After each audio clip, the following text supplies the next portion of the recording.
How's it going? My name is Bryce, and this is my channel, Striving Intellect. And today we're going to be talking about something I found really, really interesting.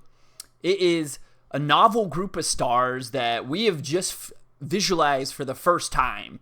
And this is on the NASA website. I'm going to go ahead and play through the visualization while I kind of read some facts about it real quick. This scientific visualization models what 3 of 4 dust shells sent out by 2 Wolf-Rayet stars in the APEP system look like in 3D, based on mid-infrared observations from NASA's James Webb Space Telescope. APEP is made up of 2 Wolf-Rayet binary stars that are orbiting together with a third supergiant star. For 25 years during every 190-year orbit, the Wolf-Rayet stars' solar winds collide, producing and sending out new waves of amorphous carbon dust. The width of the widest bubble is at least 4.6 light years across. That's giant. That's a massive amount of space. Giant amount of space. And it does really look amazing. No pun intended. It's very out of this world. Something like this seems like a sci-fi or fantasy out of like a movie. But this is real. And it is the first time we've had such a close-up visualization. And I'm going to just read some information about Wolf-Rayet stars real quick. That way we kind of get a general overview. This is on a educational website, astronomy.swin.edu.au.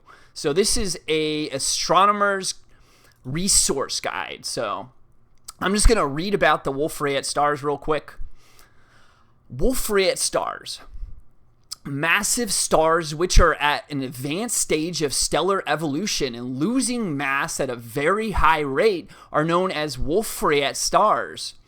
With masses typically greater than 25 times that of the sun, they have brief lifetimes and are therefore quite rare objects. We know of 220 in our own galaxy, but astronomers have estimated that the Milky Way may contain between 1,000 and 2,000 such objects, the majority hidden by dust.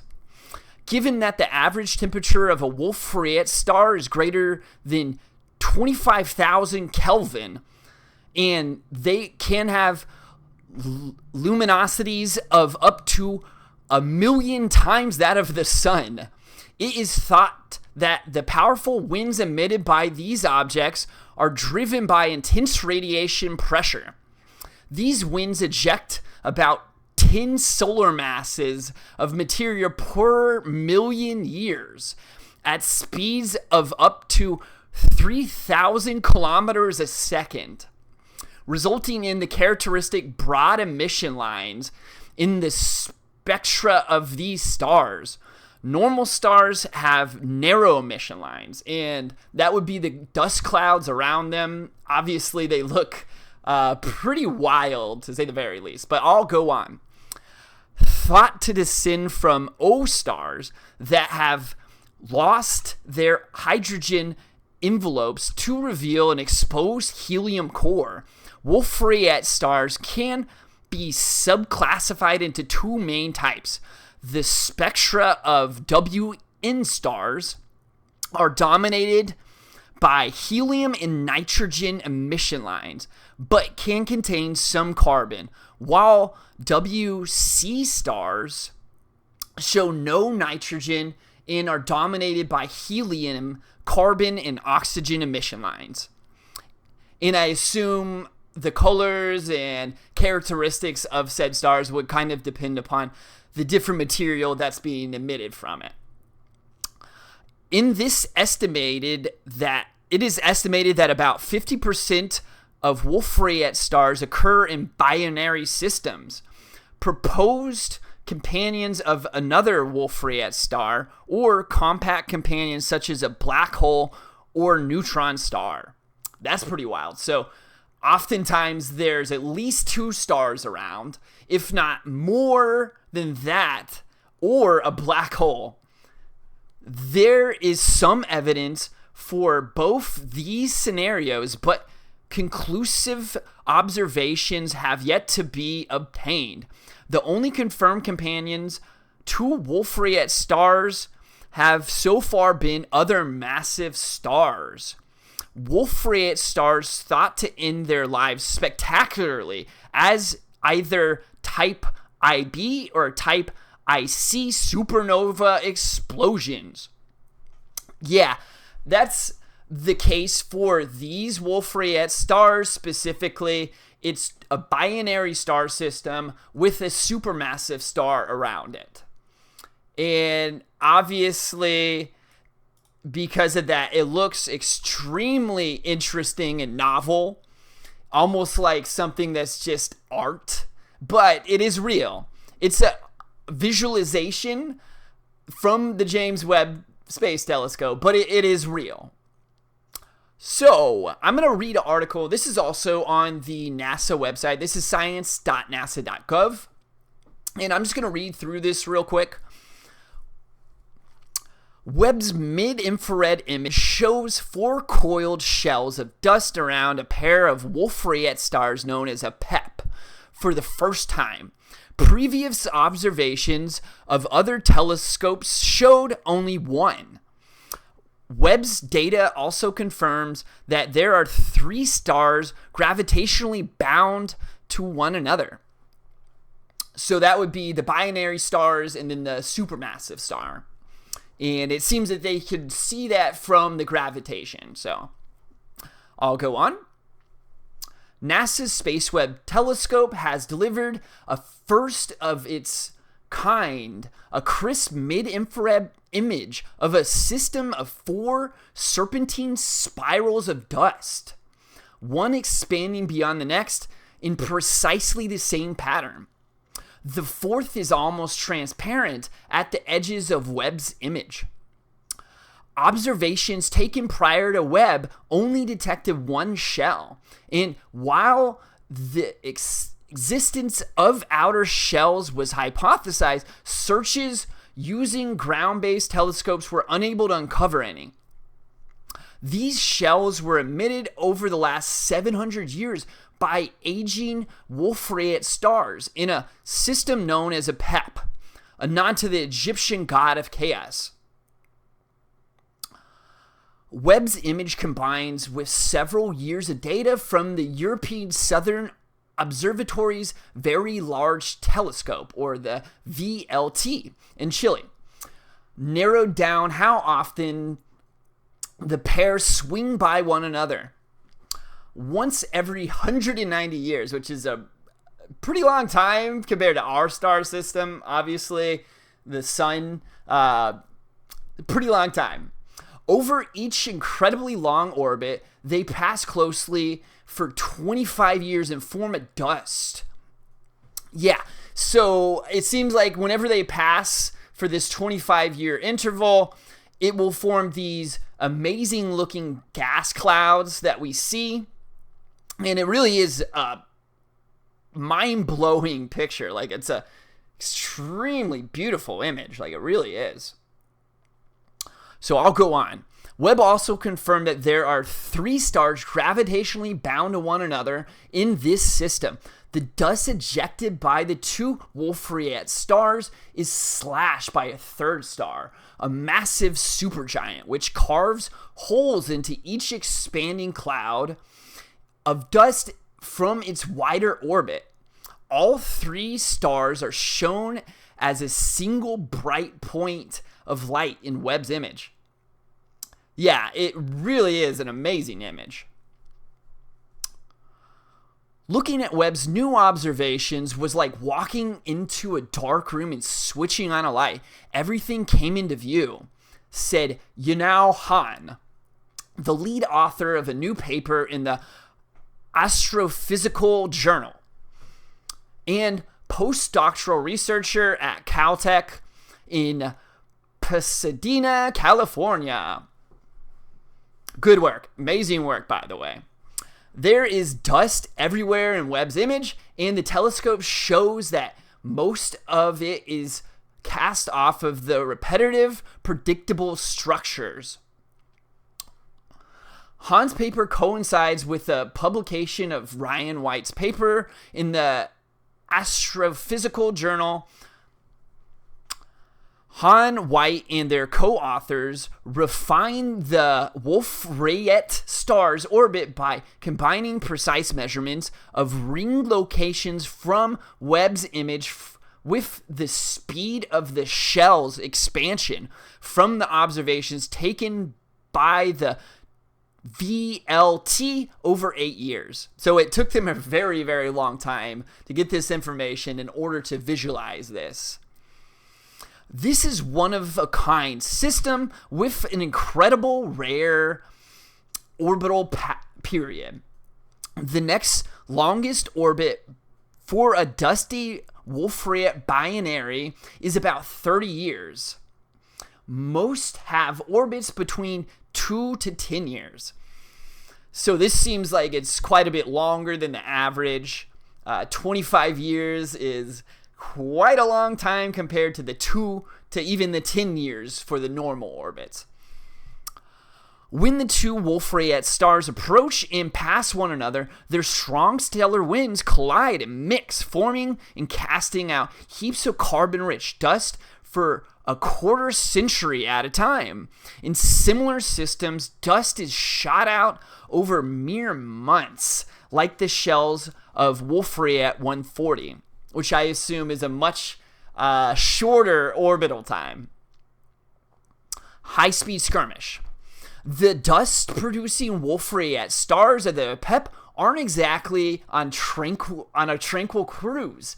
They are whipping through space and sending out dust at 1,200 to 2,000 miles per second. That's 2,000 to 3,000 kilometers per second. That dust is also very dense. The specific makeup of the dust is another reason why Webb was able to observe so much more. It largely consists of amorphous carbon. Carbon dust grains retain a higher temperature even as they coast far away from the star. Hahn said, while the exceptionally tiny dust grains are considered warm in space, the light they emit is also extremely faint, which is why it can only be detected from space. Slicing dust. To find the holes in the third star has cut like a knife through the dust.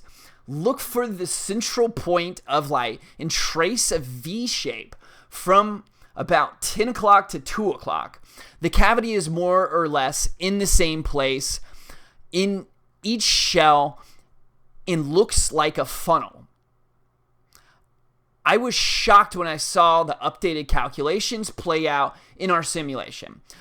Webb gave us the smoking gun to prove that the third star is gravitationally bound to this system. Researchers have known about a third star since VLT observed the brightest innermost shell and the stars in 2018. But Webb's observation led to an updated geometric model, clinching and connecting. Yes, it is an amazing model. I do have to say so myself. Absolutely. The future of a PEP. The two Wolf-Rayet